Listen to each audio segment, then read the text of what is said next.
What's up, Goob Gang? It's your boy Goob, back with another video today. And today, I'm going to be talking about what I think is the best launcher for Beyblade Burst GT. So I know a lot of you are probably like, Goob, you've already made a video about your favorite launcher before.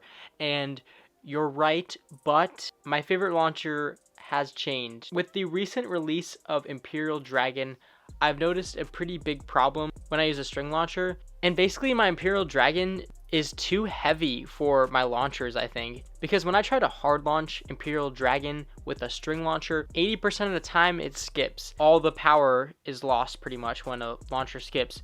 It's really made me transition back to Ripcord launchers. So previously my favorite launcher was typically the LR string launcher, and more specifically the long winder LR string launcher, this guy right here. And the reason why this launcher is so great is because not only is it dual spin, but it has a little more resistance, which is actually a good thing when launching because it can help give more power if you're able to pull it hard enough. It's always been a pretty reliable launcher. However, the left spin for me hasn't always worked. On this one, it seems to work pretty good though. So this was kind of like my go-to launcher pretty much. But unfortunately, because of the recent problems with my Imperial Dragon and also Master Diabolos a little bit, I've been moving back towards Ripcord launchers, and more specifically, my favorite Ripcord launcher right now is the Revive Phoenix Ripcord launcher. This launcher has been out for a while. It is so powerful and has such a long winder that is not only the most powerful launcher I think that I have, but also is really reliable. And I've been using this thing for over a year now. It still works. It still has never once skipped, ever.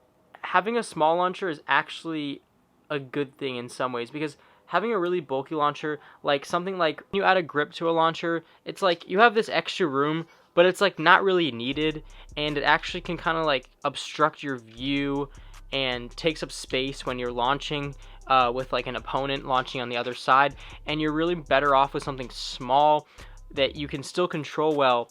You have better like mobility with a smaller launcher, I guess. That's pretty much why this launcher has become my favorite launcher. Unfortunately, there is no like left spin version of this launcher, so for left spin, I would definitely recommend a long winder string launcher because these are reliable, and I haven't had any problems with these ones skipping really. It's not quite as powerful as the Revive Phoenix Ripcord launcher. I feel like things I wouldn't recommend when it comes to launchers is an unnecessary amount of accessories. There are like small things that can help, but once you start adding too many things, it's really only going to hurt your launch. Here's a launcher that I just made as a joke. So it has this weight at the bottom, and it has this random grip on the side, which has literally no purpose. And it also has a metal handle piece on the grip. So like this is an example of a launcher that has way too much going on. Not only is it just super heavy, which you don't really need a launcher to be heavy, it has pieces on it that have no purpose and are just going to take up space in the air where you're launching. When you have two people launching at the same time, it's just going to be in the way. Definitely don't recommend putting a lot of stuff on your launcher. I think these accessories are good by themselves, but when you put them all together like this, they just don't work together, and they really are just going to hurt your launch. I feel like I should also say some launchers that I still think are really good. This thing is actually really good and is still good now, and I've had this for so long and it has not broke,